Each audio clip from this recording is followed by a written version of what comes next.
Hello అండి, మా ఇంట్లో ఫంక్షన్ అయితే జరుగుతుంది. అంటే మేల్ మీద అయితే చేస్తున్నామండి. ఇప్పుడు అల్లము వెల్లుల్లి పేస్ట్ కోసం అయితే ఇక్కడ అల్లం అయితే తెచ్చామండి. 3 కేజీలు అల్లం అయితే తెచ్చాము. 3 కేజీలు వెల్లుల్లి అయితే తెచ్చామండి.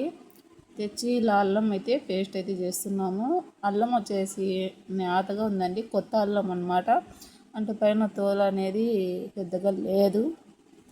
ఊరికి మనం చేత్తో అలా అన్నా కూడా పోతుంది అనమాట. అంటే తోలు అనేది పల్చగా ఉంది, తీసినా ఒకటే తీయకున్నా ఒకటే. ఇంకా మనం ఇంట్లోకి చేసుకోవాలనుకుంటే మొత్తం నీట్గా అయితే తీస్తాం కదా.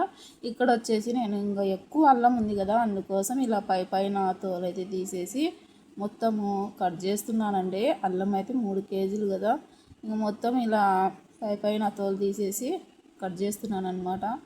ఇక్కడ కత్తితో కట్ చేద్దామంటే నాకు అంత కత్తితో అలవాటు లేదండి. ఇలా కత్తిపీటతో కట్ చేయడమే నాకు అలవాటు ఎక్కువ. కత్తితో అయితే అస్సలు రాదండి నాకు. ఇంకా ఇప్పుడు కొద్దిగా అలవాటు చేసుకుంటున్నాను అనమాట. ఇంకా అందుకోసం ఇలా కట్ చేస్తున్నా. ఇది మైన ముక్కలు ఉంటే సరిపోతుంది అని చెప్పేసి మళ్ళీ ఏమండి ఇంత మసాలా మొత్తం మనము మిక్సీకే వేసామండి. బయట అయితే గ్రైండర్కి అయితే ఇవ్వలేదు, మిషన్కి అయితే ఆడించలేదు, మిక్సీకి అయితే వేసామండి. చూడండి, ఈ విధంగా మొత్తం కట్ చేసిన తర్వాత 2-3 సార్లు బాగా కడిగి మిక్సీకి అయితే పడుతున్నామండి. చూసారా, తోలు మొత్తము పోయిందనమాట. ఇలా నలుపుతూ మనము కడిగామంటే తోలు అనేది పోతుంది నీట్గా. అస్సలు ఎక్కువ అయితే తోలు లేదులేండి, పల్చగా కొత్త అల్లం కాబట్టి ఉంది.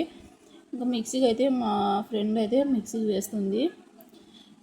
మా ఫ్రెండ్ అంటే నా ఫ్రెండ్ కాదండి, మా చెల్లెల ఫ్రెండ్ అనమాట. ఏమో హైదరాబాద్ నుంచి అయితే వచ్చింది. ఇంకా అల్లం వెల్లుల్లి పేస్ట్ అయితే తను వేస్తుంది. అల్లం కట్ చేసేటప్పుడు కూడా హెల్ప్ అయితే చేసిందండి. ఇలా కూర్చొని మొత్తానికి 6 కేజీల మసాలా అయితే పట్టేసాము. అంటే నేను పట్టలేదండి, పట్టింది. ఇంకా చీకట్లో 4 గంటలకు వంట చేసి వాళ్ళైతే వచ్చారండి. పాపం ఇల్లు చూడండి, చీకట్లో 4కు ఇంకా తెల్లవారలేదు. ఇంకా 2 గంటలు ఉంటే కానీ తెల్లవారదు, కానీ 4 గంటలకే వచ్చి ఇల్లు కష్టం చూడండి. మా ఇంటికి వచ్చే ఒక 200 మంది కడుపు నింపడం కోసం ఇల్లు వచ్చి కష్టపడుతున్నారు. అంటే ఊరికి ఏం చేయాలండి, డబ్బులు తీస్తాము కానీ డబ్బులు కాదండి ఇక్కడ ముఖ్యము, వాళ్ళు కష్టపడేదే ముఖ్యము.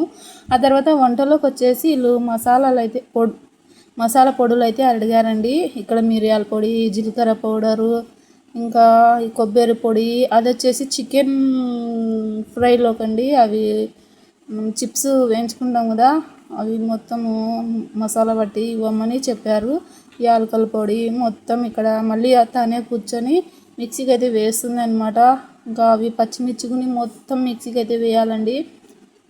చూశారు కదా ఎన్ని ఉన్నాయో. ఇంకా ఈ మేక అయితే మా ఇంటికి వచ్చి మాలో ఒక ఫ్యామిలీ మెంబర్ అయితే అయిపోయిందండి. చాలా బాగా ఉన్నింది. ఇంకా దీనికి కోసేటప్పుడు అయితే అస్సలు తట్టుకోలేకపోయాము. అది గొంతు కోసిన తర్వాత అల్లాడిపోయింది. ఇంకా దాన్ని ఇలా వండుకొని మనమైతే కమ్మగా తింటామన్నమాట.